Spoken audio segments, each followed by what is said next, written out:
सत्यनारायण साफी गरिबीमा फुलेका फुल। आर्थिक लेखक तथा विश्लेषक ऋषभ गौतम लेख्नुहुन्छ, हुन त हामीले राणा शासन देखेनौँ, भोगेनौँ, पञ्चायत देखेनौँ, भोगेनौँ। हाम्रा बुबा हजुरबुबाहरूले देखे, भोगेको त्यो समयमा सामन्तहरूले कतिलाई प्रताडित बनाएका थिए हामीलाई के थाहा। बहुदलसँगै जन्मिएका हामीहरूले राज संस्था सहितको बहुदलीय व्यवस्था अनि आजको लोकतान्त्रिक भनिएको गणतन्त्र भोगिरहेका छौँ र देखिरहेका छौँ। आखिरमा लोकतन्त्र भने पनि गणतन्त्र भने पनि धनीहरूका लागि, साहुहरूका लागि फलिफाप छ।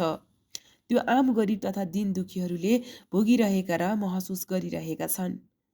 गरिबका लागि न बहुदल न गणतन्त्र, करिब उस्तै उस्तै छ। सरकार जस्तो छैन, लोकतन्त्र जस्तो छैन। समाजवाद नेताहरूको नारामा छ।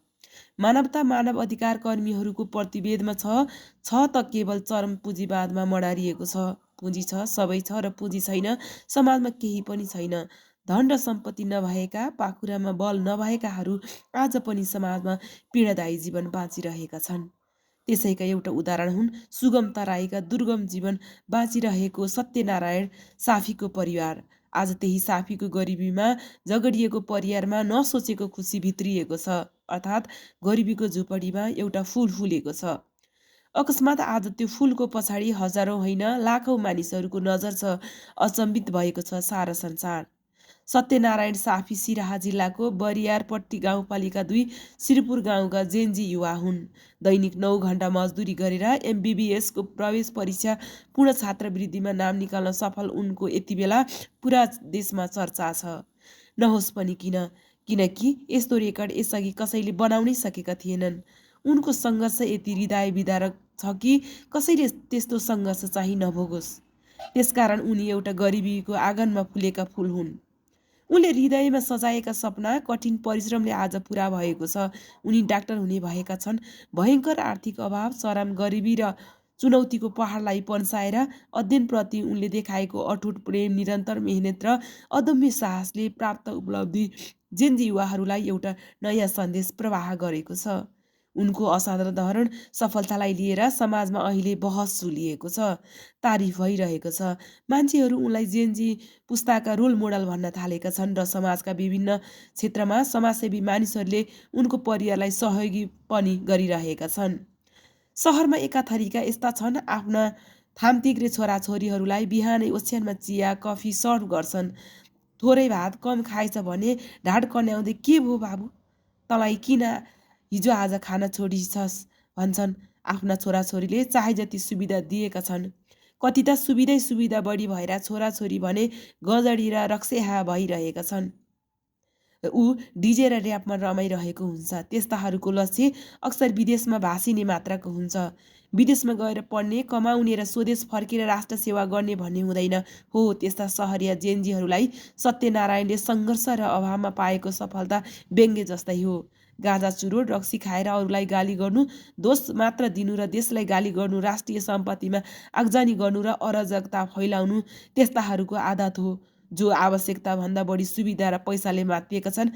हो, त्यस्ताहरूका लागि सत्यनारायणको सफलता एउटा दरिलो झापड हो। सारधुर जग्गामा बनेको फुसको झुपडीमा सत्यनारायणले डाक्टर बन्न गरेको सङ्घर्ष काठमाडौँमा पिज्जा र अमेरिकानो खाएर हुर्केका जेन्जीहरूलाई के थाहा। सहर बजारमा हुक्का तानेर ऱ्याप शैलीमा जिन्दगी योजना बनाउनेहरूलाई सत्यनारायणहरू मान्छे नै लाग्दैनन्। काला पोषण खान नपुगेका अनुहार, त्यो पनि दलित र परिवारलाई मध्ये तराईमा कस्तो व्यवहार गरिन्छन् त्यो त समाचारमा आइरहेकै हुन्छ। समाचारमा आए अनुसार दिउँसो मजदुरी र साँझ राति पढाइ नै सत्यनारायणको दैनिकी थियो। मजदुरीबाट जोगिएको पैसाले किताब किनेर दैनिकी 6-7 घण्टा उनले पढाइलाई नै समय दिए। निरन्तरको अध्ययन र सङ्घर्षले उनले सफलता पाएका छन् र अहिले उनको सफलतासँगै तारिफ गर्नेहरू बढेका छन्। वास्तवमा आजको पुँजीवादको विश्वव्यापीकरणले युगमा गरिबी एउटा नरकभन्दा पनि खराब चिज हो। धनीहरूले समाजमा गरिबहरूको कहाँ मूल्य हुन्छ र आलिसान महलमा बस्ने, महँगा गाडी घोडा चढ्नेहरूले बाटामा हिँड्ने गरिब गुरुवाहरूलाई करिब मान्छे नै ठान्दैनन्। आजका धनी मानिसहरूले जति आफ्नो घरमा पालेका कुकुरलाई श्रद्धा गर्छन्, गरिबहरूलाई त्यो बराबर पनि मूल्यवान ठान्दैनन्। बरु पैसा र शक्तिको आडमा गरिबहरूलाई दमन गर्छन्, हेप्छन्, दुक्र्याउँछन् अनि सकेसम्म उपयोग मात्रै गर्छन्। धनीहरूले आफ्नो आम्दानी घट्दा काममा ह्याम्पर हुँदा रुन्छन्, मिडियाबाजी गर्छन्, तर गरिबहरू परिश्रम गर्छन् र हाँसेर बाँच्छन्। हो, त्यही मजदुरीमा हाँसेर बाँचेको परिवार हो सत्यनारायण साफीको परिवार। हालै संयुक्त राष्ट्र सङ्घको सहकार्यमा तयार गरिएको विश्वव्यापी असमानता प्रतिवेदन 2026 अनुसार आज संसारमा 10% मानिसले बाँकी 90% मानिसले गर्ने आम्दानीभन्दा बढी आम्दानी गर्छन्। संसारले 8 अर्ब जनसङ्ख्या, 90 करोड मानिस भोकमरीमा छन्। 1 करोड 10 लाख बढी मानिस निरपेक्ष गरिबको मारमा छन्। नेपालमै पनि 60 लाख बढी मानिस निरपेक्ष गरिबीमा छन्। 17 लाखभन्दा बढी त एक प्रकारको भोकमरीमा छन्। एक थरी मान्छेहरू अकुत सम्पत्ति कुम्ल्याएर पृथ्वीको साझा प्राकृतिक स्रोत साधनमाथि कब्जा जमाइरहेका छन्। अर्को थरी मानिस मनमा सपना सङ्गालेर भोकै नाङ्गै सङ्घर्ष गर्नु परेको छ। एउटा असन्तुलित समाज व्यवस्थाले विश्वभर मानिसहरू प्रताडित छन्। त्यसैले त प्रगतिशील भौतिकहरू पुँजीवादको विकल्प खोजिरहेका छन्।